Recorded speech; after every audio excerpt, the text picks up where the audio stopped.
is Elliott Jose and Jose Melendez coming to you from Dreamland Comics here in Schaumburg, Illinois, once again on the Comic Culture Warrior YouTube channel. Thanks for joining us yet again. Very interesting week in comics. I had an interesting weekend too. Got to meet a comic creator, Catherine Immonen. If you're wondering how she pronounces, they pronounce the last name, it's Immonen. That's how you say it. A lot of people say Immonen. It's not Immonen. It's Immonen. So, there you go. Wow. Straight from the horse's mouth. What other, yeah. And, yeah, so I'll have an interview with her going up on the Geek to Me channel in sometime this week, so you can check that out too, for those of you who've been checking those videos out. Last week, our last rants had to do with the unusual glut of product that Marvel Comics put out. Yes, very unusual.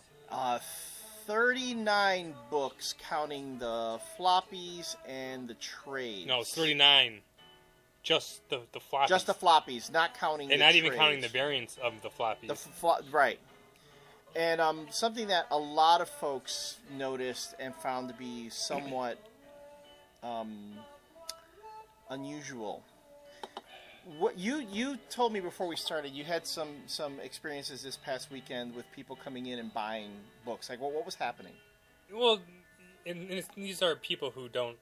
Well, people who don't have a club here just come and pick stuff off the racks. They went through the racks and they picked up just a bunch of stuff. And I had like one guy earlier today, and this happened a few times during the week, is that came up, put down a stack of comics, and I started ringing it up. And then I told him, like, all right, $55. He's like, that can't be right. I was like, no, it's $55. He's like, all right. And then he got a stack of comics, and he's like looking through it. He's like, I'm like, yeah, well, what it is there was a bunch of $3.99 books that came out, and there were some books like Uncanny X-Men and a couple other regular books that went to $3.99 for whatever reason. Mm-hmm. I noticed like Fraction's latest Uncanny now is a $3.99. Yeah, it's $3.99. Yeah, that was one of them. Right. And so he's like, well, I can't pay that much. Like, I gotta put some stuff back. Mm-hmm. And because in his mind he had calculated all of that because he thought they were all like $3 books. Yeah. But he got like ended up getting like 10 books that were like $4. Right. Or like 7 books or something like that. So then he went through, he's like, well, I'm going to put some of these back. And then the stuff that he took out and put back wasn't any of the $3.99 books. It was a few of the $2.99 books. Like Guardians of the Galaxy and like those smaller books. And they were all Marvel books that he put back. Mm-hmm. I mean, he did buy some DC stuff too.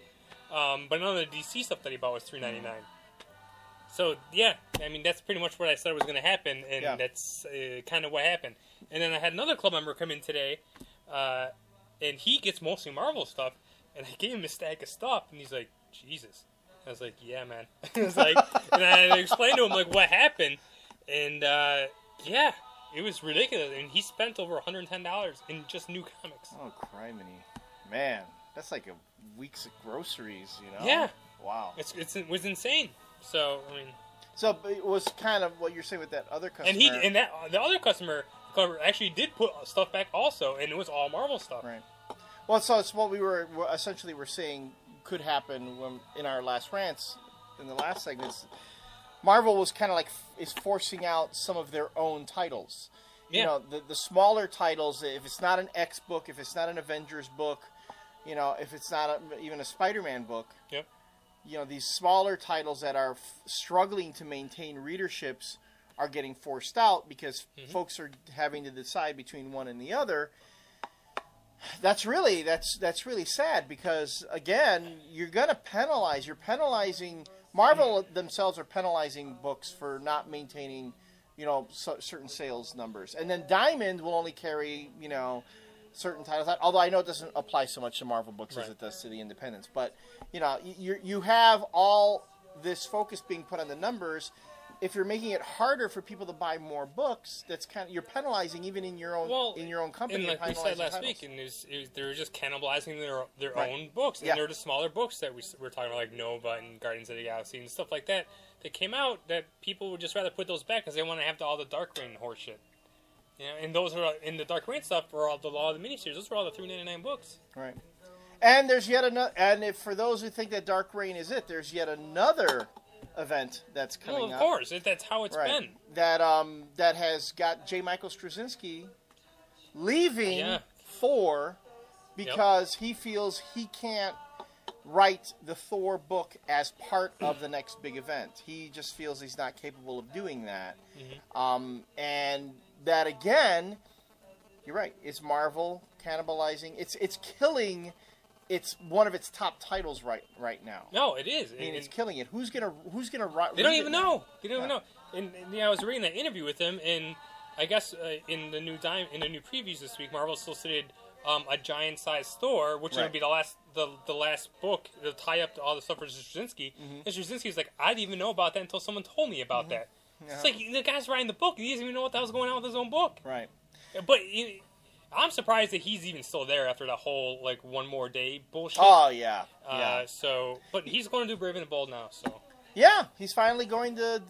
I think he's wised up. He's going to DC. He's going to do Brave and the Bold, and he wants to do Superman. I'd really be interested to see what he does with Superman. Really interested to see what he does. Yeah, because like this, I guess like the new thing is like the Iron Patriot X. That's like the next chapter in the Dark Reign. It's like, man, it's just never gonna end. Never ends because, like you said, everyone's buying the tie-in stuff. Oh man, that's the formula. We've said it before. You buy it, there's no incentive for Marvel to stop doing it. It's a winning formula. Mm-hmm. People are buying the books. Why are people not buying Ghost Rider?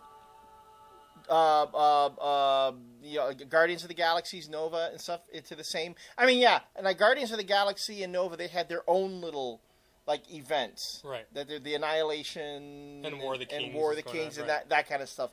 So you're gonna have the folks that did Marvel saying, well, no, we're not excluding those books because we have a tie-in for those books, an event for them too. Honestly, though, what are they really pushing? Well, and to go back to the Ghost Rider thing really quick. So I remember months ago I talked about this in the letters column how. Jason Aaron said that this book will always be $2.99. Mm-hmm. It's not going to go up, but as long as I'm on this book, it's going to be $2.99. Well, guess what? His Ghost Rider gets put on hiatus, and then the storyline is going to continue and conclude in a Ghost Rider miniseries. That's going to be $3.99. Mm-hmm. So I'm telling you right now, I'm not going to buy that book because it's going to be $3.99, and it should just wrapped up the last 6 issues in Ghost Rider and had them at $2.99, but that was one of the things. Aaron said it would never do $2.99, and he was right. The regular Ghost Rider book, it always stayed $2.99, but then they cancel it, and then this miniseries that's going to tie up all the loose ends is going to be $3.99 an issue. Fuck that, man. Aaron doesn't have any control over No, I understand it, and that's not his fault, but this is, again, Marvel just killing themselves and shooting their creators in the foot. And then on the flip side, people are complaining. According to Ben Wonder, you say some folks are complaining that when they pick up a DC book, that they're getting it's $3.99 and they're getting a second story that they weren't even asking for. I don't understand right now. If that's the mentality, fanboys are saying we want to get screwed.